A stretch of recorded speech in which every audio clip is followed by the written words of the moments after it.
네, 안녕하세요. 자동차 신뢰평가사 내차마이너스텔 전준희 팀장입니다. 제가 그저껜가? 아마 3일 전에 그 제네시스 신형 G80 사실 때 요거만큼 알고 살아라고 했던 것들을 보시고 형님들이 좀 반응이 좋았습니다. 그래서 그런 것들 좀 알려드릴 것들을 알려드리는데 이 오늘 주제는 제가 옛날에 한 1년 반 정도 전에 한번 올려드렸던 영상인데 아마 또 기억이 안 나실 수가 있으니까 제가 조금 또 알려드리도록 하겠습니다. 이 중고차를 구매하러 갈 때 가장 먼저 해야 되는 행동들이 몇 가지가 있어요. 그리고 확인해야 되는 부분들이 있는데 이런 부분들을 형님들께서 좀 제가 이렇게 좀 썰을 푸는 내용들을 좀 알려드리도록 하겠습니다. 만약에 형님들이 차를 구입하기 위해서는 보통 뭐 하루 전날 예약을 하고 그리고 딜러하고 통화를 하고 그런 다음에 뭐 그 다음날 몇 시에 내가 만나겠다라고 이제 많이 말씀들을 하실 겁니다. 그러면 보통 이제 형님들께서 내가 뭐 내일 2시까지 갈게요. 뭐 사무실로 방문하겠습니다. 뭐 이렇게 합니다.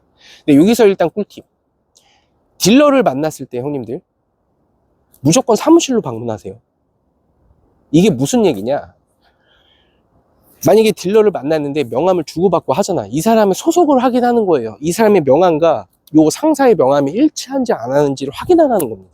그래서 꼭 상사에서 만나서 주차장 가셔야지 주차장에서 만나거나 이러면 안 됩니다. 그러면 사원증이 없는 사람일 수도 있고 하기 때문에 그런 부분들은 꼭 항상 상사하고 요거 명함을 대비를 해 봐야 됩니다. 그래서 이런 부분들을 확인하시고요. 그리고 요런 거 있어요. 이제 형님들이 2시에 온대. 딱 2시에 온다 그랬어. 그러면 지금 1시야. 내 시계를 딱 봤을 때 만약에. 그러면 보통 이렇게 차량들을 예열을 해놔요. 1시간 정도. 이건 전에도 제가 한번 얘기를 해놨었는데. 근데 예열을 해놓고 이제 형님들이 오게 되면 어때요? 시동을 딱 걸었을 때 너무나 부드럽게 걸린다고. 근데 그게 나쁘다라고 얘기하는 건 아니에요. 왜? 이 딜러도 분명히 차량에 문제가 없는데 이런 걸로 꼬투리가 잡힐까봐 미리 예열을 해놓는 건데 하지만 저는 그렇게 하지 않아요. 왜? 냉간시의 소리를 우리는 또 들어봐야 되거든요. RPM이 일정하게 냉간시에도 올라가는지 아니면 잘 떨어지는지 이런 부분들을 알아야 돼요. 그래서 어떻게 하냐? 형님들 딱 만나잖아요. 그럼 차 앞에 딱 탔어. 그러면 뭐 딜러 막 이렇게 얘기하고 있을 거예요. 그때 요 보닛 있죠? 보닛 위에 손 딱 이렇게 올려놔 보세요. 보닛 위에 이렇게 뜨거운지 안 뜨거운지. 만약에 이 보닛이 뜨겁다라고 한다면 그거는 예열을 엄청 돌려놓은 겁니다.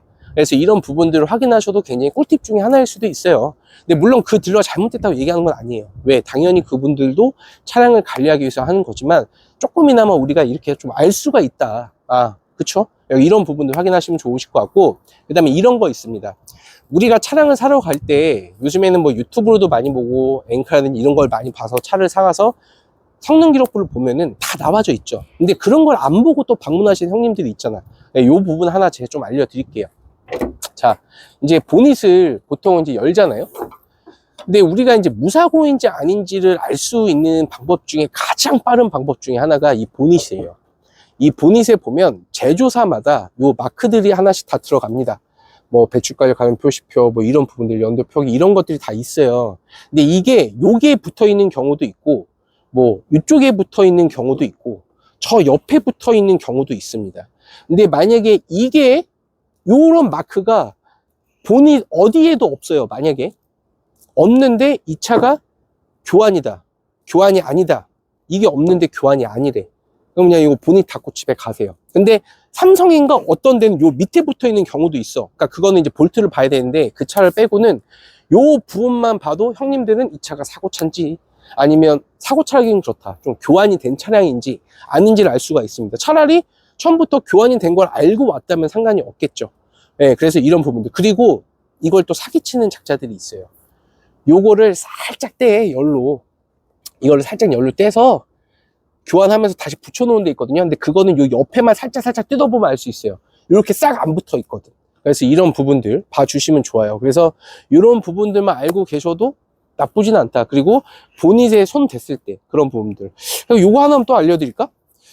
이렇게 보시면 이 보닛 부분에 보시면 이 볼트 부분들이 있습니다. 이 볼트 부분 지금은 완전 깨끗하죠. 교환이 없으니까 완전 깨끗한데 여기가 만약에 완전 막 이렇게 뭉그러지거나 이런 경우도 있거든요. 그거는 조정도 아니에요. 조정이면 이걸 살짝 풀어서 단차 조정 때문에 할 수는 있는데 그거는 완전 다른 예, 교환입니다. 그래서 그런 부분들은 뭐 앞에 도어라든지 이런 부분들도 되게 볼 수가 있어요. 그래서 그런 부분 확인하시면 좋고, 진단평가사 입장에서 가장 뭐 좋은 거는, 저는 사실 항상 가성비를 좀 따지기 때문에 뭐 당연히 완전 무사고 차량이 좋겠지만, 엔진 미션에 이상 없다 그러면 저는 사실 디텐다 교환된 차량들을 좀 많이 선호합니다. 그런 거를 가끔 올려드리면 또 잘 나가요. 가격도 저렴하고 성능도 좋기 때문에. 하지만 일단은 오늘은 중고차를 구입하러 갔을 때 가장 먼저 해야 되는 거는 이렇게 보닛 위에 손만 올려놔도 알 수가 있다 라는 부분, 하나의 꿀팁을 알려드리면서 저는 이만 물러가도록 하겠습니다. 감사합니다.